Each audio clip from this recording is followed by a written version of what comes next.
Good evening, folks. Thank you for showing up for episode number 8. Can't believe we're at this stage already, so can't wait till we do 80 more, Kent. So before we get into the show, I want to first wish my good buddy, partner in crime, a happy birthday.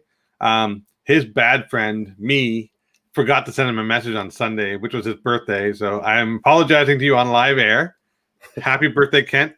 And for all those who are watching, don't let his good looks fool you. He's wise beyond his years, and he's definitely not a rookie in this hobby. If we're going to use metaphors, a lot of people are talking about metaphors in this hobby, like we're in the third inning of a doubleheader. At least with our show, you'll never have a rain delay. So Kent and I will be here to keep you entertained. Want to first thank last week's guest, Chris Justice from Cards Infinity. He got to show us some content and stories from the other side of the camera and the mind's eye of a breaker. He has many great stories. I love the movie quotes, and I don't think I'll ever be able to get those quotes out of my head or your voice out of my head. So, and that's good news because we'll have you back another day. However, tonight we're really excited. We have a young lad who's coming to the show tonight who is a Goodwin Museum Collection super collector, I guess is a lack of a better way of explaining it. He collects several theme sets. But before we get there, one thing I wanted to say, which was really cool, was he's aspiring to get into space medicine. So he'll be attending a really cool university in the very near future. And I did say he's a young man, so we're going to bring Joey Olivieri on screen, and he's fresh at the mall, just dropping off his sister for shopping. Joey. Hey Joey. Guys. Good. You changed locations. You're in the inside now? How's it going, guys? Thanks for having me. Cool. So, Kent, I know you were going to talk to Joey about his Aztec, so I'll let you take the honor of that because I'm not not knowledgeable in that area. The connection's a little bad. I'm going to go upstairs and see if it's like any better here. Sorry. No worries. Just take your time. Well, I was going to say, I could maybe make fun of him until he gets back live. But as you know, everybody knows, most people know right now, March Madness is happening. And Joey is actually a graduate of San Diego University Aztecs. So I actually did pick the Aztecs to go in the Sweet 16. But if you've been following March Madness, that did not happen. They didn't even make it past the first round. So I can't even bug him about that right now. But as he's relocating. The Aztecs, I thought they would go a lot farther than they did, but that didn't happen. Mind you, if you've been following the March Madness this year, there's been a lot of crazy, strange upsets. So I think for most people, their brackets are busted. I know for a fact that mine was busted probably after the Thursday games. It was already broken. Right now, we're just going to wait for Joey to come back online. He just has to relocate to get to a better feed. So in the meantime... well, actually, we can get into a little bit about why we brought this guest on. So, yeah, sure, go for it. I'm still going to make fun of him for... He reminds me of a backpacker that's gone to like a fan expo and is waiting in the hallway to see us. So I hope he doesn't mind us doing this at his expense, but he'll be back with us shortly. But the reason we got into Goodwin Champions is our show, again, we talk about diversity and inclusivity, but we also want to talk about diversity in the hobby, not from a collector's point of view, but diverse collections in general. Yes. So a lot of people will talk about baseball cards, football cards, soccer cards, but not many people talk about the historical significance of the Upper Deck Goodwin collection. Now, there's this collection has a World War II history, World War I history, in the theme of relics. So, it's similar to how you pull jersey cards and autographs out of boxes. You can pull relics from the past. For example, bullets. I believe I'm paraphrasing. I don't know for sure, but I believe bullets. Definitely lapels because I pulled one myself. Buttons, World War II buttons, World War I buttons that go on the actual jackets. Medals too. Yeah. So there's, for someone who's a history buff and likes, collecting, this is probably right up their alley. And I'm sure there are many, many, many people who collect that aren't aware of what the significance of what Goodwin Champion offers collectors And I'm sure on the flip side, there aren't many people who know about collecting cards and trading cards that are World War II, World War I, and Civil War history buffs. For the record, Kent and I are both extremely devout history buffs. I'm into Civil War history and World War II. Kent, you want to go in a little bit about your passion for the game? My passion is basically World War II history. So I've been a big follower of World War II history. And we have Joey back. Okay, sorry about that delay, guys. I apologize. It kept interrupting, so I think I'm in a much better spot now. That's okay. I was just making fun of your Aztecs exiting in the first round, which screwed my March Madness bracket. Yeah, it's pretty embarrassing. I don't know how they lose to Syracuse, but it is what it is. So I love the palm trees in the background, man. It's very San Diego-like, right? San Diego-esque. Yeah, so for those that don't know, Joey's from San Diego.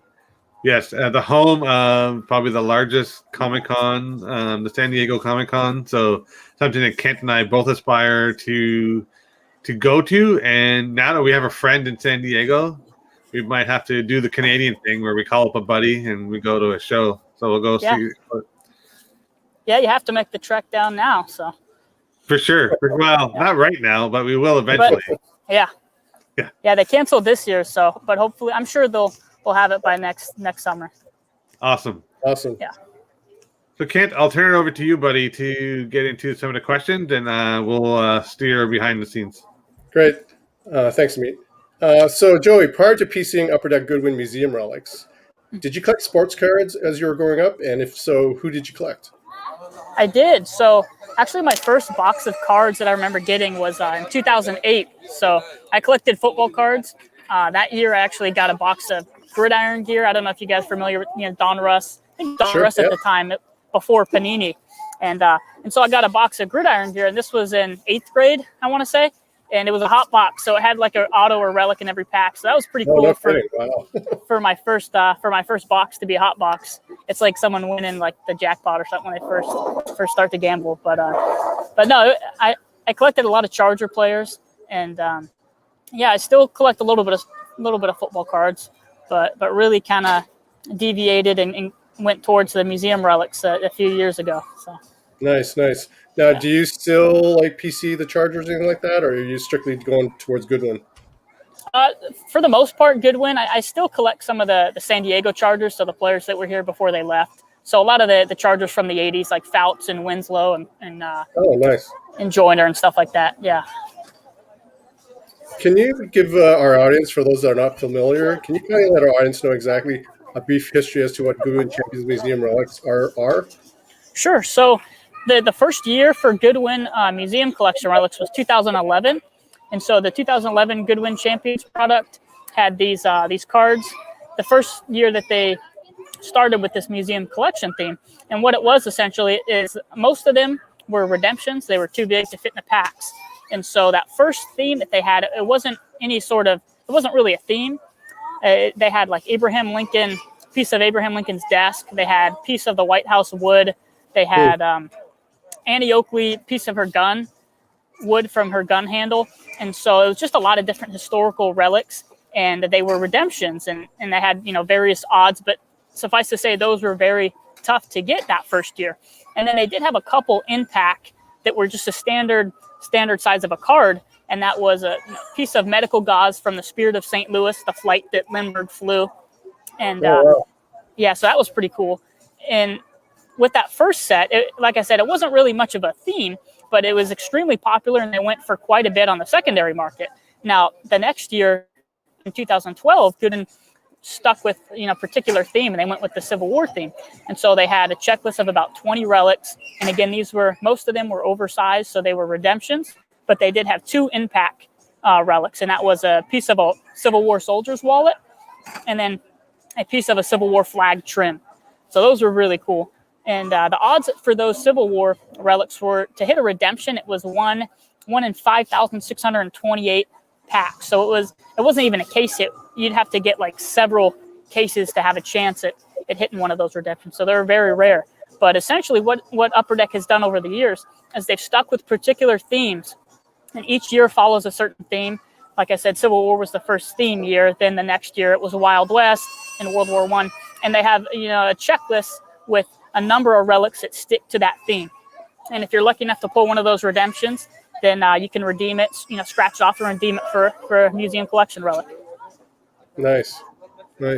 So being a history minor that you were at university, one would suppose that these are right up your alley of study. So how did you initially find out about Upper Deck Goodwin's Champion Museum relics? Yeah, so that's a good question. Like the first Goodwin Champion box that I actually purchased was at San Diego Comic-Con, oddly enough. Oh, no way. And so I had heard about it from my friend that they had these Civil War relics in the box, and I was like, oh, that's pretty cool. And I bought a box. I didn't hit a redemption for the museum collection, but they were just really neat looking cards. And so from that point on, I started to search eBay and look for the redemptions and the relics. And Upper Deck just does a great job of presentation and choosing these relics that they put in the cards. It's very nice design. So that kind of kickstarted it getting that first box back in 2012. Excellent. Amit, you want to carry on with the rest of the questions? I was too busy trying to decipher all the crazy noise in the background. It sounds like you're at an amusement park. Yeah, sorry. Do you want me to find like another spot that's kind of like a little more isolated? No. That's the whole. No, this is cool. Yeah, it's the whole thing about being live.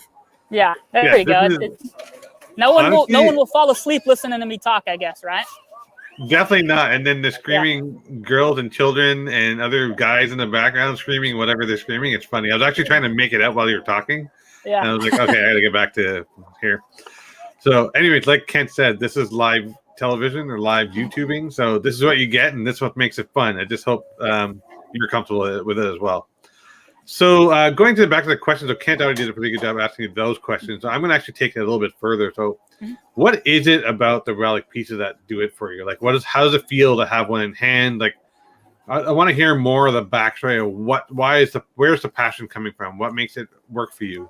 Sure, yeah, and I didn't answer so much as that last question for Kent is related to my studies, and so I'll kind of address that as well. Good. I think when you read about something like this in the history books, it's one thing to read about like the Battle of Antietam, right? Or it's one thing to read about like gladiators at the Colosseum, but to have something personal, like you mentioned, I mean, in your hand and to hold it brings you back to that time period. And at least for me, I visualize like what these people went through, not even just the soldiers, but imagine somebody being like a spectator at the Colosseum and just, I don't know, to me, it brings me back and it almost gives you like a glimpse into a whole nother, and having these small relics. We always think about things on like a macro scale, right? So when we study things from the history books, you hear a lot of the politics of everything, right? But you don't really get into so much personal stories of these soldiers and the individuals themselves, right? And how it affected them and what they were motivated to kind of to sign up, maybe if it was a draft or they volunteered. And so when you have something like a button or an ambrotype or a piece of a soldier's wallet, it gets very personal. And so you can kind of almost make a connection with some of these individuals, like on a personal level. I don't know, and maybe it sounds strange, but it kind of brings me back to that time period. I don't think it's strange at all. So, I mean, the part of the fascination when I was picking up those redemption pieces was when I was looking at the lapel, which you own now, which is funny. Just so everyone's aware, I had a lapel which I thought didn't fit in my collection. I eventually traded to Kent, and now that's with Joey. So I'm glad it's in a good home. But when I held it, I couldn't help it. I was like, what was this guy thinking? Like, he's getting shelled, shot at, right? That kind of thing. And then the other thing was, taking that a step further, like even some cards I own, like sports cards. I'll look at like an old vintage card, and I'm wondering how many hands has been holding this card before I did, right? Not the ones that pack pulled, but the number of things I've actually held that someone else has held. And even taking that one step further, I take that same thought process with PSA cards. I actually look at the serial number and I wonder, hey, am I the first one with the PSA card? Or did someone have it before me? And sometimes you'll see that. So there's a common thread that binds all of this together. So I'm really glad that you picked up on that. And yes, I do wonder often like what happened. And I just my mind's eye is I have a lot of respect for people in the military and people who've gone to war and just the battle scars, and I appreciate what they've done so we can have the freedoms we have.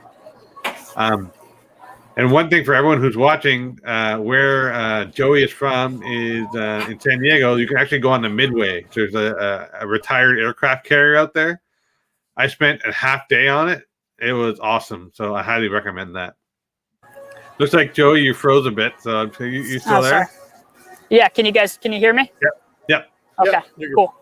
So I want to get into more the actual theme of your relics because, like I said, I'm fascinated that I learned that there's someone out there who collects Goodwin champions as passionately as you do. Mm-hmm. Sorry, Goodwin relics as passionately as you do. So I want to start off with the World War I stuff and just for everyone's aware, and you can correct me if I'm wrong. So the themes pretty much are World War I, Civil War, and Wild Wild West is what Joey goes after. There are many other themes, but we're going to concentrate on those right now. So I want to get into World War I because I'm a World War II guy. You're a World War I guy. So I want to hear from you. Why World War I? What do you like about it? And what does it for you? Sure. So for me, it's World War I. Seems like it doesn't get talked about quite enough. And I think it gets overshadowed quite a bit from World War II. I'm not sure what it is because for me, I find it more interesting. Maybe it's because for World War II, you have this classic, the line is pretty much drawn for good versus evil, and it doesn't seem so much that way with World War I, right? So this Austrian is assassinated, and so everybody's allies with, these countries are allied with each other, and then everyone kind of jumps in, and that was kind of the spark that ignited World War I when Franz Ferdinand was assassinated. But really, you have a lot of other players in World War I, and this is another reason as to why I enjoy the Great War, is you have countries like Turkey, which was at that point, the Ottoman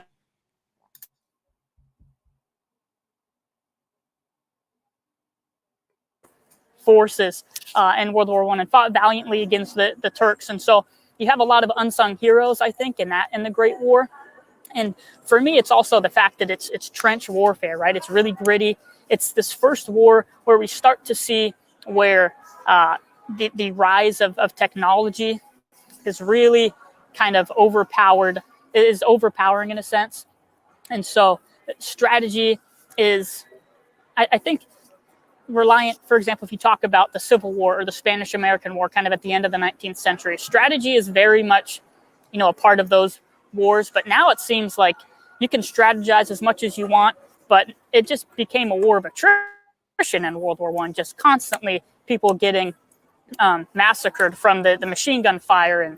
And it was devastating. I think it's very shocking, that initial shock, because what happened is with the evolution of modern warfare, this was the first real group of soldiers that kind of was faced with this brutal technology, unfortunately. And so when you kind of consider all things trench warfare, you have airplanes. Really, here in the U.S., the Wright brothers wasn't too much before the Civil War. I want to say it was like 1903 when they took their first flight, if I'm not mistaken, somewhere around there. And so mostly used for reconnaissance in World War I, but you have dogfights, right? You have the Red Baron, and so ace pilots and stuff like that. And so there's a lot that comes out of that first war that maybe kind of gets a little overshadowed. You have blood transfusion, so many medical advancements that also occurred in that First World War. So that was kind of like a long, drawn-out answer, but I hope that it answers it.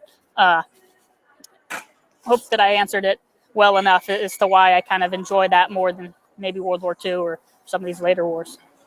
For sure, and we'll show some of your relics in a bit. I have one of your screenshots. Everyone will get to it, but I definitely can appreciate World War. I can appreciate World War II history and World War I history, just like you mentioned.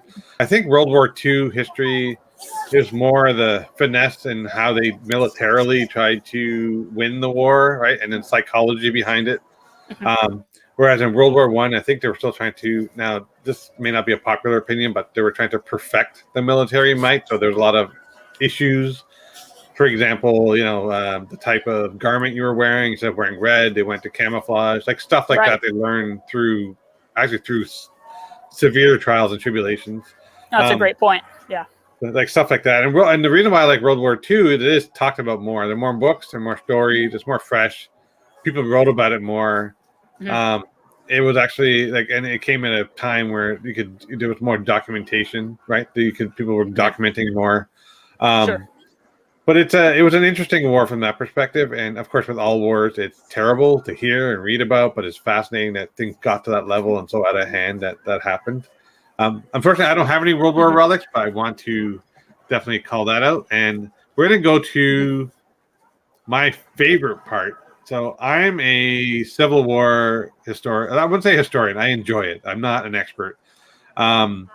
I soak up anything I can get on World War history, anything I can get on Civil War history, and I got addicted to Ken Burns' Netflix show on the Civil War, which was, if anybody hasn't watched it, hands down, best Civil War documentary I've ever watched, and fairly balanced, like evenly split in terms of how he tells the story.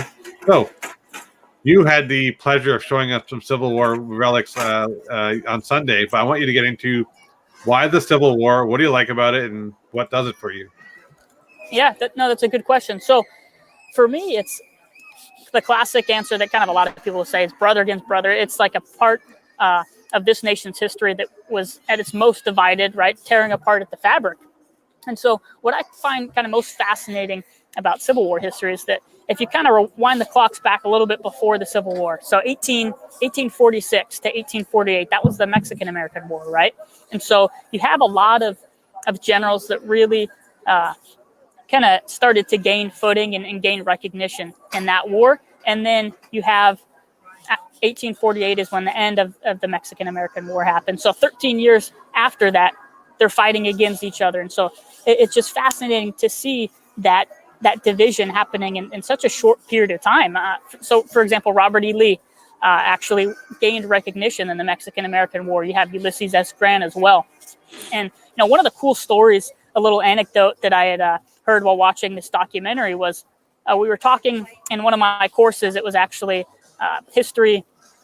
It was American history from the beginning to the Reconstruction.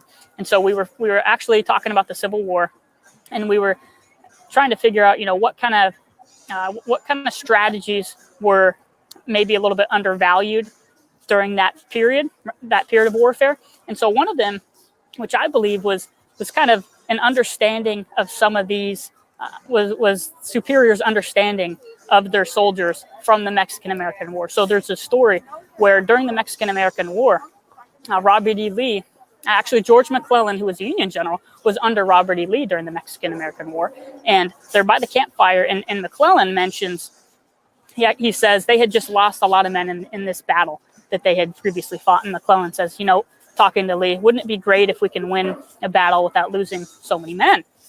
And so Lee says, unfortunately, that's the way of war. Nobody wants, your soldiers, your fellow soldiers, and your friends to die, but it comes at a cost to win these strategic points. And so when you look fast forward 13 years, and Lee has command of the Confederate Army, and he knows how to play these Union soldiers. He knows how to strategize against them, because he knows that McClellan's someone who's conservative, who really loves his men and is right down there on the front lines with his men, right? And so there's this battle, if I'm not mistaken, I believe it was the Battle of Antietam, right? And the Union wins, but McClellan didn't chase after Lee's army, right? The Army of Northern Virginia. And Lincoln was highly frustrated. And this is a common theme during the Civil War throughout for the Union, right? Constantly cycling through new generals, because Lincoln is frustrated with the conservative nature of some of these generals, right?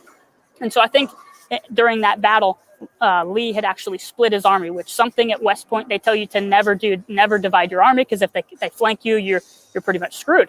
But Lee, knowing that he's facing McClellan, who's someone who doesn't want to lose his own men, it's just brilliant to me to think of that strategy of knowing your fellow soldiers. It's brilliant. Yeah, it is. It's definitely fascinating, and even though that's a very serious topic, for some reason my mind went to knowing other people who collect cards, and I'm like, how do I out-strategize them? So there's all kinds of methods. But yeah, going back to, so I can understand and appreciate with you, like when you're looking at Civil War history, and like I said, you showed us a piece the other day. I don't know if it's actually here. Let me just double check. Is that in here? I don't think it's in that picture. It's not in this picture. So Joey has a piece. Next time we do the show, we'll do it at a point where you can do it from your home. Yeah, sorry about a piece of the flag, and it has the star. And that mind boggles me because when I hold it, when I look at it, I'm like, I can appreciate it because, that was something they flew back then. Yep. And my bucket list item, this will never happen. And I would love to find in someone's yard sale an old flag that's been preserved year over year, because those things are worth a crap ton of money, and it's just cool history and significance. So what I'll do at this point, just before, actually, I can't. Why don't we go into the Wild West?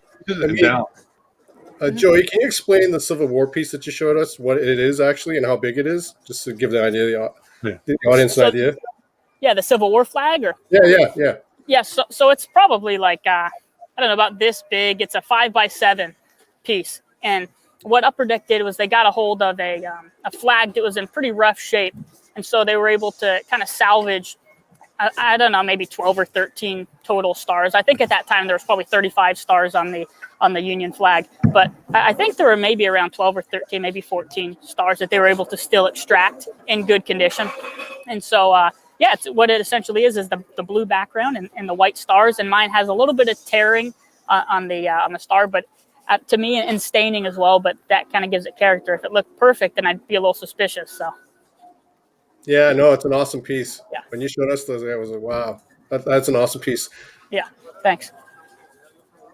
So what I'll do is, Kent, why don't we get into the Wild West piece, and then I can show Joey's pieces on the screen share.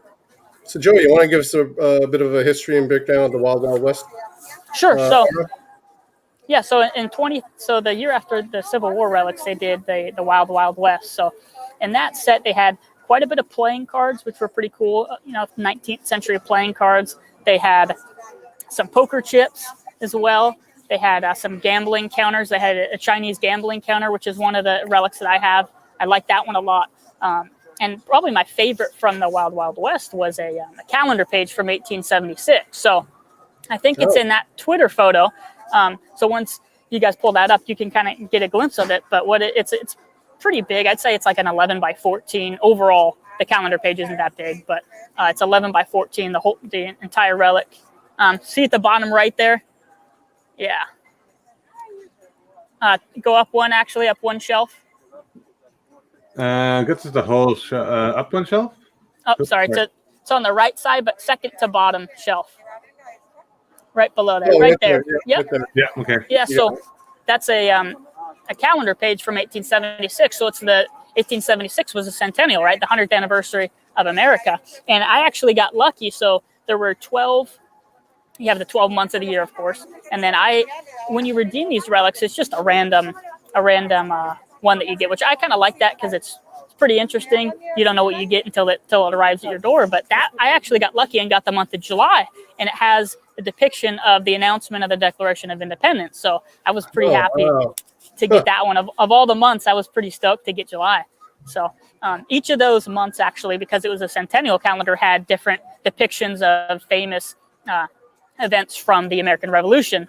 And so even if you got something like January, February, there's some really cool pieces. But July, I was very happy with. And it's interesting because I'm pretty sure that's my old red lapel, isn't that the one that I gave you? Yep. So it's very rare. Forget trading cards. Forget any genre. It's very rare that when I know where my cards end up, right? I know who I sell it to and they're traded to, and I don't know where it goes. But it's really amazing that one piece I personally pulled, I traded it to Kent, and now it's with you, is actually in your display case. That makes me feel really good to see that, because I know that you're passionate about it and you love it, and you're displaying it. And I want to give you kudos for a good setup and setup here. It's really nice.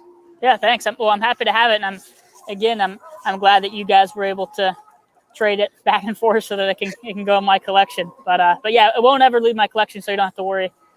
Don't have to worry about me selling it or anything like that. Well, it's good because for people who don't know this collection very well, there are no top loaders for this stuff. This is it. Nope. The way you get it and the way Upper Deck ships it, it's like bubble wrap inside of another bubble wrap, inside of another cardboard box, inside of a bubble wrap, inside of another cardboard box. So it looks like you're getting a really big gift. That's like, why don't you take a minute to kind of go through some of the stuff here on your shelf? Sure. So if we start up there, okay. So the left is a button right there. It actually is a little. You give me 1 second. I'm going to pull it up and see which one that is because it's okay. That's a U.S. artillery button from World War I on the left.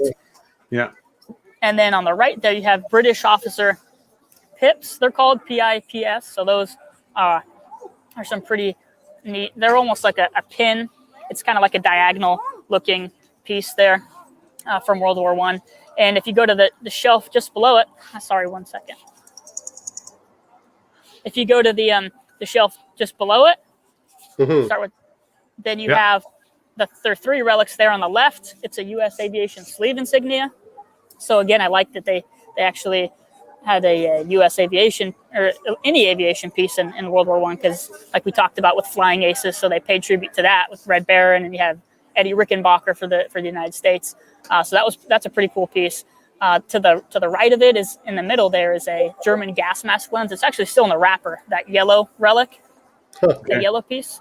Oh, so that's pretty fascinating. So of course it wasn't used, but I find it pretty cool that it's still one in the wrappers. Something that was produced and just stored away. That's pretty cool in my mind. And on the right there, to the right of that, you have a German soldier ID tag. Yep. And then moving, you want to just continue down? Oh, yeah, we can go over to the right. That's an German Iron Cross from World War I. So that's pretty unique. That's actually on its own. It's like $75 to $125. It kind of ranges on the low end, 75, higher end, 125, 150. So I was pretty happy that Upper Deck actually included one of those on the checklist. So that was cool. That was one of the tougher relics I got there to get. And to the right of that, of course, is on that German artillery shoulder strap. Yeah, that's the one that I'm still smiling. I'm glad to see you have it. It was better than me having it inside a box, not knowing what to do with it. So it's cool to see that here. Sure. And just for everyone who's watching, it's pretty neat to look at this thing. I've said this several times. I'll let Joey do the honors here. It's about him, not me. Why don't we go to the third shelf? Okay, third shelf. Let's see. Do you want to go right below it or to the Civil War? You covered the calendars. Maybe go to the other one. So the other side there is a Union ambrotype from the Civil War. That's almost as personal as it gets, right? So you have a picture of someone who fought in the Civil War. I really like that piece a lot. I actually bought that piece from someone in Canada. I bought it on eBay and it came in. The location was in Canada. And to the right of that is a Union infantry hat pin. So it's actually, if you can tell, it might be a little bit difficult to tell, but it's essentially a bugle. And that was kind of worn right on the cap for infantry. Now, cavalry had cross swords as their design. And there is you're right. That's right. Yes. There is a cavalry hat pin as well on the checklist. I've never had a chance to get one. I did find someone on another site with it, but they wanted something crazy. I just couldn't afford it. They wanted like close to $1,000 for it. I couldn't find myself paying that much. But I do want to find the cavalry hat pin, hopefully from someone else, because it'd be cool to have the pair, And what do we have at the bottom here? So at the very bottom, those are called epaulettes. They're shoulder pieces, one on each shoulder. Yeah. And those are from the Mexican-American War, actually, that we talked about. So for me, those pieces are huge. I mean, they're probably like, I'd say 14 by 14, over a foot each side. It's a very big piece. Yeah. And being from San Diego, there's so much more history on the East Coast as far as like American military history, starting from 1776. But to have a piece from the Mexican-American War is pretty cool to me, since it's not far from where I live. Escondido is about an hour away from where I'm from, and that's where you have San Pasqual, Battle of San Pasqual, which Kit Carson, famous frontiersman and trapper, was involved in, and as well as John C. Fremont. So a lot of California history here as a result of the Mexican-American War. Awesome. So I'll stop screen sharing. So thank you for taking us through that. Sure. Next time you come on, we'll go through the live view, because I want everyone to see that flag. That was the thing I want to show more than ever. Yeah. So sorry, Kent, there was another part to your question. I apologize. Go ahead. No, go ahead, Amit. It's good. So what are your top 3 favorite pieces right now? Yeah, that's a good question. So my top 3 are, I think the flag might be my number 1.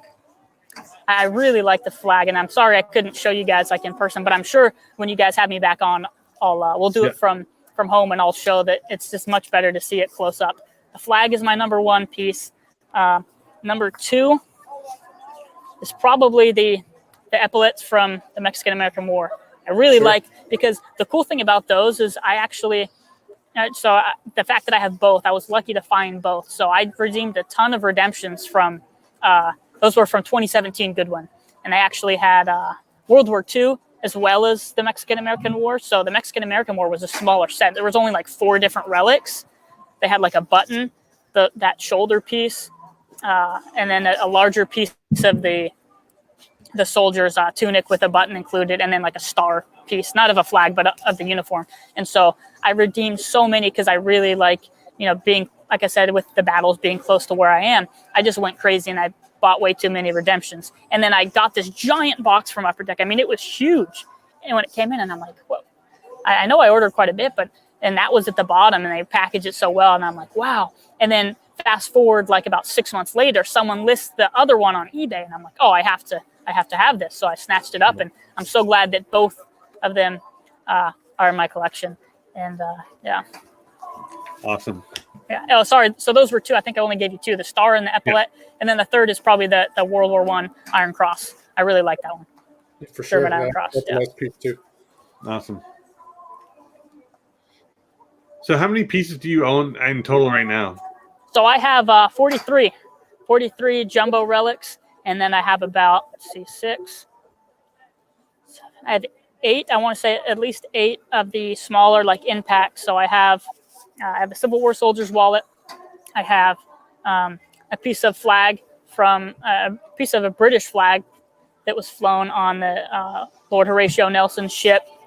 And then I have about 6 of these smaller booklet cards from the Mexican-American War. And I think that's it for the smaller ones. But I have 43 jumbo relics. Mostly 21 are World War I, 6 Civil War, 6 Mexican-American War. I have about 3 of the Apollo film slides, 6 of the Wild West. I have quite a bit, but I counted the other day, it was like 43. So, yeah. Cool. Kent, you want to go with the next one? I think I took one of your questions. I'm nearing the 50 mark. Yeah. Yeah. So are you still on the hunt for any certain museum relics for your PC right now? Like that you're aware of that are out there that you could use for your PC?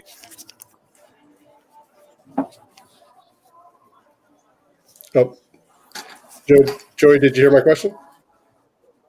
Sorry, hold on. I'm going to move over to this next table and see if I can get a little bit closer. Sure, no problem.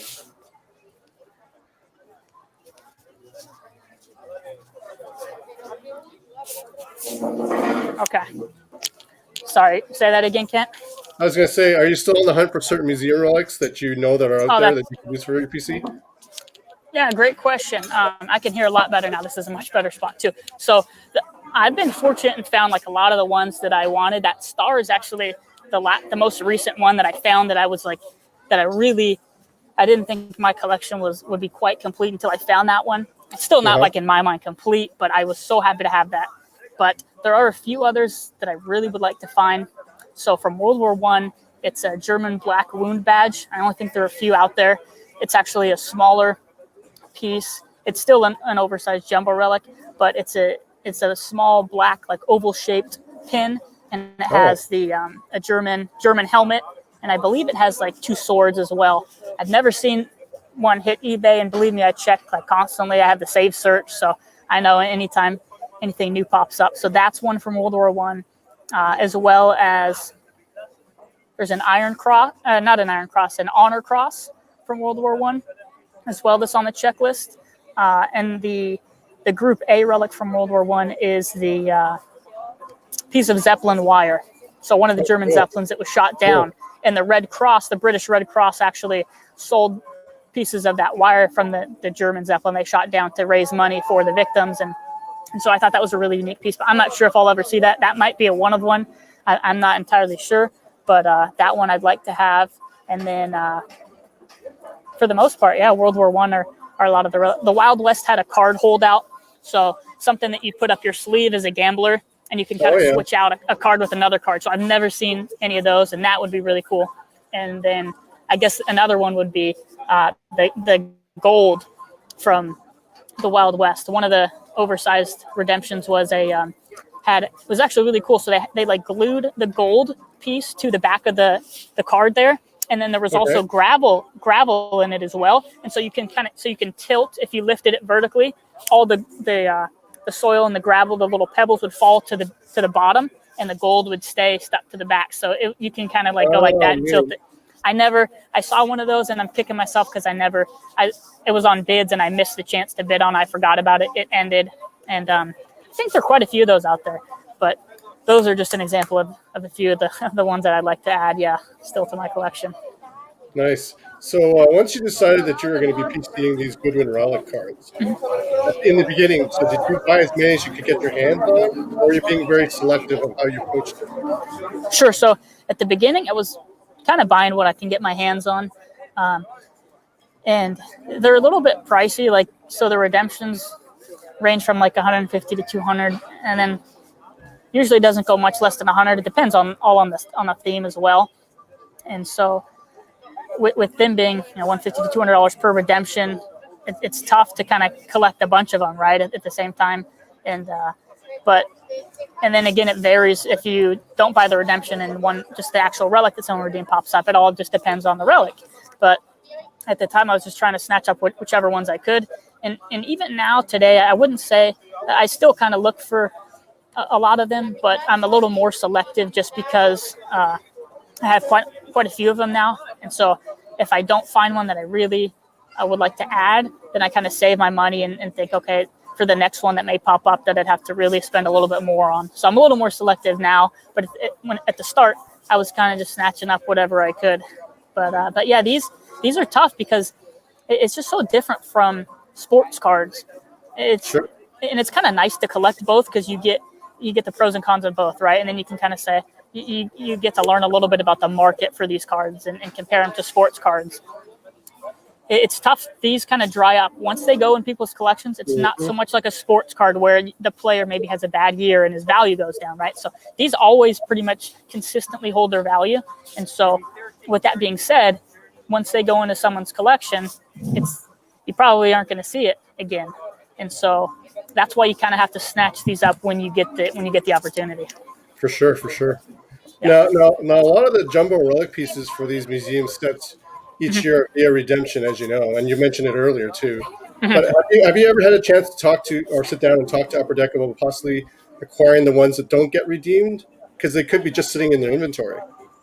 Sure. So I haven't talked to them about that, but what Upper Deck's really good about is they are pretty cool about if you have an expired redemption and that's still available, like in their, warehouse or whatever, then they're pretty good about honoring it even a year after the date, because it's different from like sports cards, right? So maybe some of the sports cards, like if they're autographs and stuff like that, or relics that were redemptions, they may be a part of the redemption raffle or something like that at the National. But with these relics being like oversized and jumbo, right. I think from what I understand, they probably they keep them, and then even if you get an expired redemption, they'll honor it as long as they have it. Because I saw someone from like 2015 get a expired redemption for the Civil War, and they honored it, and so they still had it in the warehouse. They still had one, so that's pretty cool on them. They're pretty good with customer service, and so if anybody out there does get one that's expired, it doesn't hurt to ask them, if it's still out there. The only reason why it possibly wouldn't be is because with these relics, some of the time, if they're heavier relics, like for example, with the Wild West, they had a railroad spike, and that thing was extremely heavy. And a lot of them, it was a really cool concept, but I redeemed one of them myself, and it broke the backing because it was just too heavy. And so what they do is they'll have to replace it with another one. And so possibly if it's like years later and all the replacements kind of fill up then there's probably not going to be any left. But yeah, if you get an expired redemption, you can always check with them. They're really good with their customer service. So in other words, in a long-winded answer, I also I don't want to necessarily contact them and ask it to be able to acquire any of them, because that wouldn't be fair if someone else had like a redemption and then someone bought them. Another collector also bought them from them. So yeah, but that's a good question. So we have a collector with ethics. I love hearing Yeah, I was that. about to say the same thing. A collector with ethics. Very good. Very good. That's really cool to hear. And it's actually neat that, and just so everyone is aware, and the people who watch this video, like, we hear enough negativity about Upper Deck customer service. Yeah. So here's a Oh, plus really? one.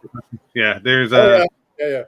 there's a lot of negativity in our hobby in general. Yeah. I think, if anything, the echo chambers are more louder now because of the investment angle. So people are being more boisterous on their negativity. So Right. part of the reason why we did this channel, this show, was to get away from that. Like, we're focusing on the good, and we don't want to talk about the negativity. So I'm glad that you're being positive in that regard. Sorry. So Joey, both you and Amit have something in common, as the both of you have been featured in Upper Deck's blog. So how did it feel for you that Upper Deck was going to be doing an article on you and your collection? Yeah, that was really cool. So I had posted that video on Twitter. So it's just like a short clip of my collection, and I'll have to post it again. I think I sometimes delete a lot of the stuff, like the media and stuff, once it gets all clogged up. But I posted a cool short clip and then tagged Upper Deck, and quite a few people liked it. It was like a positive reception, and then their Twitter reached out to me and said, hey, would you be interested in kind of doing a short article, like, where you talk about some of the favorite aspects of your collection, essentially why you got into collecting the museum relics and things of that nature. And so I was like, of course, I'd be happy to. And so I did a short write-up, and they posted it on their blog. So it was cool because, again, it just goes back to Upper Deck's customer service. They're really it's unfortunate that a lot of people complain. I mean, there's going to be people that complain about a lot of things, right? You don't really hear much about the positive side of things, because usually if you're happy with it, then there's nothing to really say. But yeah, Upper Deck's really good about reaching out and kind of showcasing the hard work of these collectors and their passions through the hobby. Amit, do you want to tell the audience what you're featured for? Yeah, I'm interested in hearing that.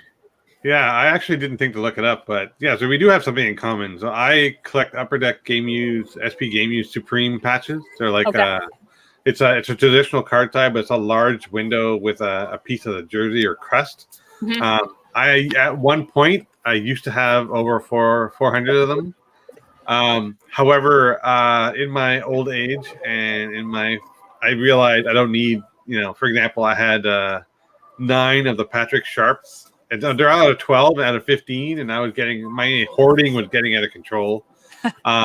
There's a reason why I have a blanket hiding this stuff, because I have too much back there, and I'm trying to not be embarrassed by what I have. So I started thinning out the collection and selling off pieces. There's a very good friend of mine. I developed a good relationship, similar to how you said you found other collectors who collect Goodwin. I found some collectors who collect Supremes, and I decided to contact them, and some of them took the cards off my hand. So I'm glad they went to good homes. So yeah, we have that in common. So that's definitely very cool. Yeah, right on. Then what I'll do right now, I'm going to show everyone this clip. Now, I've never done a video clip on here, so I'm going to, hopefully this works. So let me try. And for those of you on podcast, I apologize, but let me see if this works. The furthest outpost on the old frontier of the West will be the furthest outpost on the new frontier of science and space. Great British explorer George Mallory, who was to die on Mount Everest, was asked why did he want to climb it. He said because it is there, and space is there, and the moon and the planets are there. And new hopes for knowledge and peace are there. And therefore, as we set sail, we ask God's blessing on the most hazardous and dangerous and greatest adventure on which man has ever embarked. The exploration of space will go ahead, whether we join in it or not. And it is one of the great adventures of all time. Surely the opening vistas of space promise high costs and hardships, as well as high reward. So it is not surprising that some would have us stay where we are a little longer, to rest, to wait. But this city of Houston, this state of Texas, This country of the United States was not built by those who waited and rested and wished to look behind them.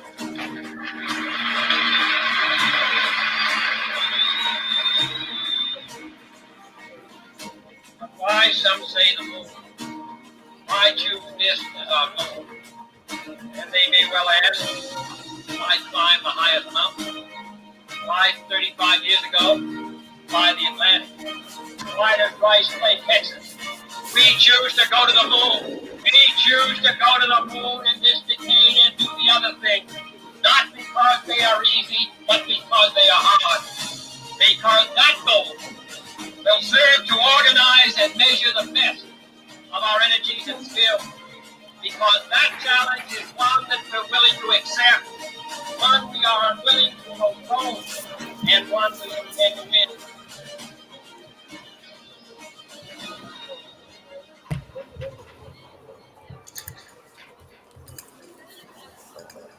So that was a really cool piece you put together that Upper Deck noticed. Thanks. It was really well done. It's very inspirational. There's a couple of things I want to show. It's a very good segue into the passion or hobby because you clearly put together a video to talk about it, right? And you showed your Relic, and I love how you segued your Relic into space exploration. The other neat thing about this is when you shared the video with us. So my dad, I bring my dad a lot, my late dad a lot into these conversations because it reminds me of certain things he did. He was in India at the time, or Africa at the time, and he had a picture of John F. Kennedy on his mantle. Like my dad was not the type of guy to put pictures of anyone, but he had Kennedy on his mantle. This just shows how far-reaching the space exploration program and how far-reaching, times were back then, and how far he could reach when there was no TV to show everyday occurrences, right? So, absolutely. That's really neat. So I give you kudos for doing that, and that was really well done. And you should consider that for more of your pieces. Thank you. Yeah. The fun. Sorry, go ahead. No, you go ahead, please. I was just gonna say the funny story about that is there was this contest called the Cinema Space Contest in Houston, and so essentially what it is anybody that wants to kind of create a video, they have access to NASA archives. It's all free, and you can piece together and kind of edit your own video and then send it in for submission. So I kind of threw that thing together. It took me a while to edit, so it's all various clips, right? Mainly the backdrop is Kennedy's "We Choose to Go to the Moon" speech, and I took a lot of things and tried to kind of piece together this flash forward, going back to the Apollo mission, right? Saturn V rocket, and then looking ahead to the Artemis mission, which is going to bring us back to the moon. Hopefully 2024 at the earliest.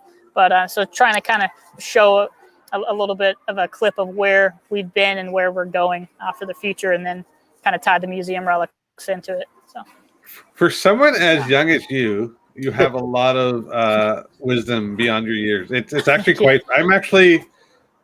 It's true, actually, Kent. I am an old guy now. I've got white in my beard. I got 2 young kids, and I hope they have half the amount of passion you do and the wherewithal to do this kind of stuff. So I think it's awesome. Keep doing it, and you're giving me a lot of hope for the younger generation. And you're not the only one. I've met others who are equally as driven. So keep up that good work. Thank you. I really appreciate that. Actually, do you want to ask Joey what he's going to be going into or trying to get into, education-wise? Yeah. Why don't you tell the crowd about that? Sure. So I'm really fascinated with space medicine. I'm really interested in how space flight affects astronaut physiology. And so my degree was in biology from San Diego State, and I'm actually going to be applying again to some PhD programs this next cycle. Like I said, I was waiting to hear back from the University of Virginia, so I'm not sure if that's going to happen, but I'm certainly going to be trying again this next cycle. And my research interest is kind of focused on how spaceflight affects human health, and particularly with the vasculature. So we've been having a lot of problems with astronauts spending extended durations on the International Space Station with their vision. And so right now, scientists believe that to be the result of this, the additional fluid shift towards the head that occurs when we're in microgravity.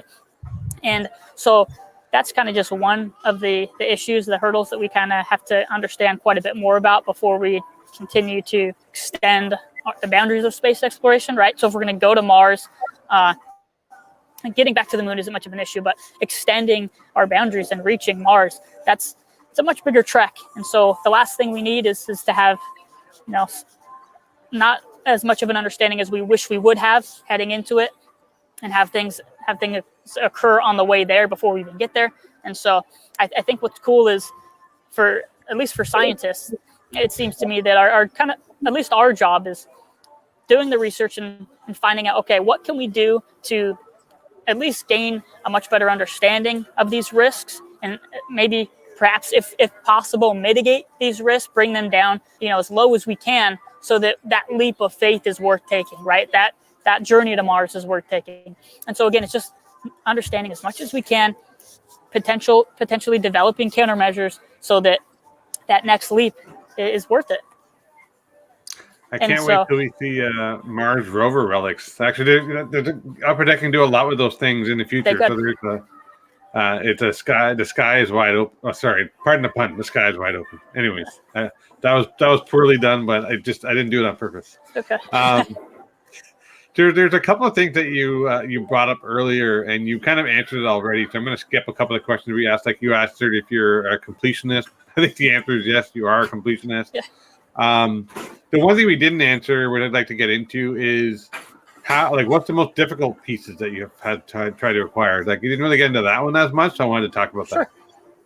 So for me, the tougher pieces to try to acquire were the ones that I kind of missed the opportunity when they first came out. So, for example, I mentioned that I bought that box of 2012 Goodwin, but that was actually, I bought the box in 2013, so it wasn't that first year. It wasn't shortly after the release, because it was the summer of the following year, and so I missed that initial wave of relics from 2012, right? So typically, it seems like Goodwin's released around June or July. It was earlier this past couple of years, but around June, July, maybe August.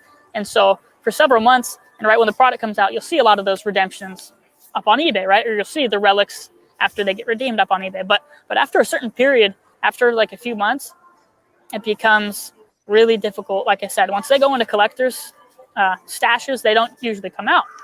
And so I missed the wave on 2012. And for me, those were the toughest, the Civil War relics. And there's a funny story about the star flag, is that in 2014, so 2 years after that product release, there was one that went up on bids on eBay for a relatively good price. The person didn't title it very well, so that was like to my advantage. And I didn't have like a whole lot of money at the time. And I reached out to the person and said, hey, would you be interested in trading? And they said, oh, this is on consignment, but if it doesn't sell, we'll let you know, and maybe the person would be interested. So I was trying to trade like football for it, right? Well, I forgot about it. Well, I didn't really forget. Essentially, I didn't have the money, and it sold. And it sold for like just one bid, starting bid. It ended up going for $450, and those stars went between $700 and $900 when the product came out. So $450 was a pretty damn good deal. And I was kicking myself years later because I never had the opportunity. They just didn't pop up again, right? So one pops up. This was back in 2018. They wanted $1,200 for it, and I just didn't. I really wanted the star. And I was trying to work with the person. I came up to like 8. I was trying to pay, 8. Would you take 8? They were stuck on 1,000, I think was like the lowest they wanted to go. And I said, thanks. I just don't want to, I don't have that kind of money to spend on it right now. Like 8 was the max and everything.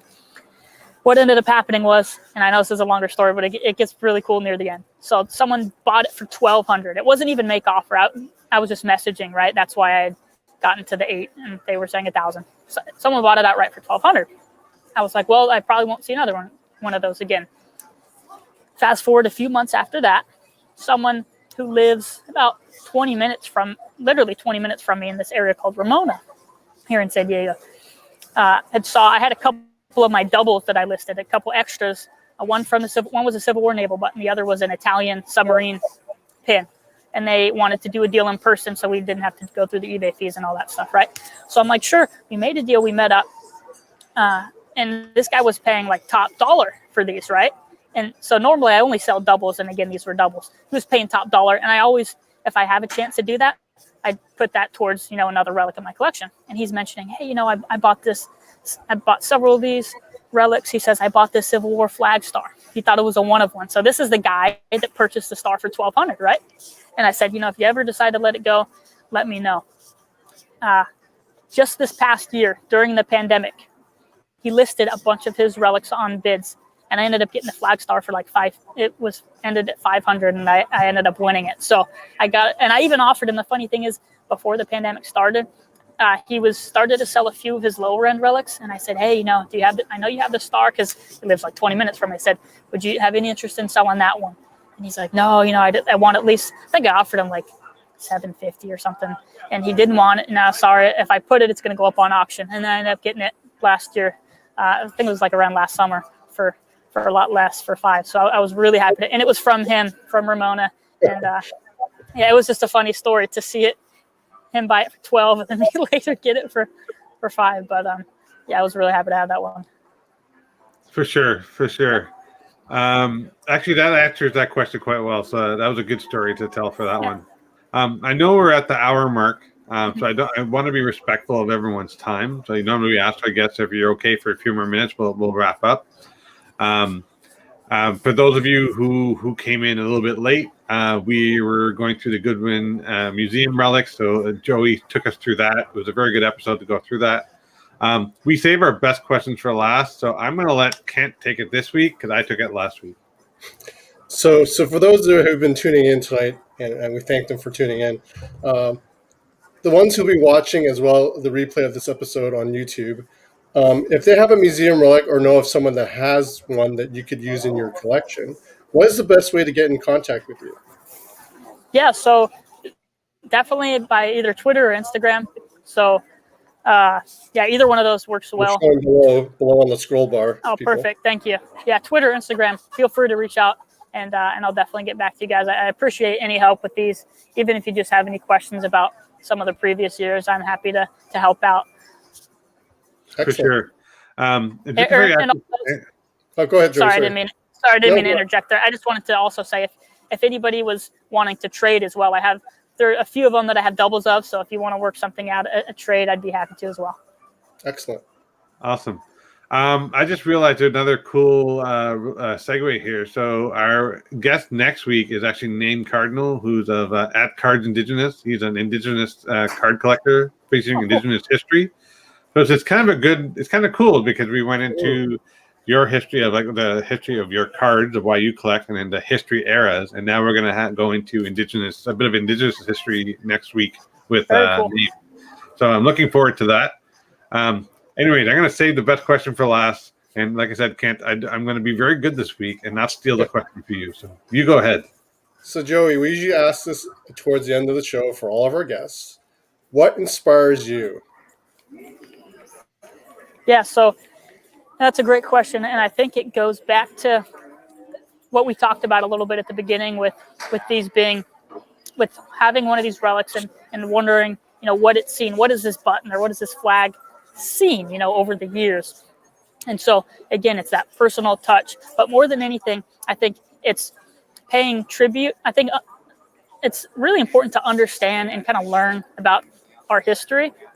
And so with these relics, not only is it an opportunity to see things on a smaller microscopic level at the individual level, but you get a sense of what these people went through, right? That some of their motivations for joining the war, some of the troubles that they had to, not just during the war, but even post-war, right? We talk a little bit about World War I, but think about PTSD, what it is now, and how it was talked about during World War I. They really didn't even know much about it. So we're starting to see shell shock. And so I just think getting an opportunity to own some of these relics is also reminds me what so many great people have done for the service of our country, to fight for our country. And so for me, the inspiration comes from kind of paying tribute and knowing that these people so many people gave their lives. And I really appreciate what the military has done for our country to keep us safe. And so, again, it goes back to learning about the sacrifices so many have made just so that we have a chance to buy sports cards or buy museum relics on eBay, right? And so the sacrifices that people have made is big inspiration for me. Sure. So we're at the end of our show, so I want to thank you, Joey. This was beyond awesome. I had a lot of fun. Cool. And I'm sure we'll talk again. We're definitely going to have to do a show and tell when you're actually in your room, so you can actually show the pieces up close. The star is something I want everyone to see, because it's most of us are traditional card collectors, so we're used to like, you know, cards that are this. Sorry, that's a bad example. I'll use this example. Cards that are this size. Yeah. So when you show the flag, it's like it's huge. So I think I want people to see that and appreciate what that is. So definitely. So we're gonna sign off. So hang out in the background, Joey. Add to me. Yes, go ahead. I'm glad, Joey, that you're a history collector and you're keeping the history alive, because as more of our veterans pass away, unfortunately, it's going to get kind of overshadowed. And I don't know how much more real life experiences we're going to get out of those that are still alive. And then once they pass on that whole part of that knowledge that they had, you know, being in the Great War and World War II is going to be lost. So I'm glad that you're a young person who's actually keeping history alive. So I appreciate that. Yeah, thank you.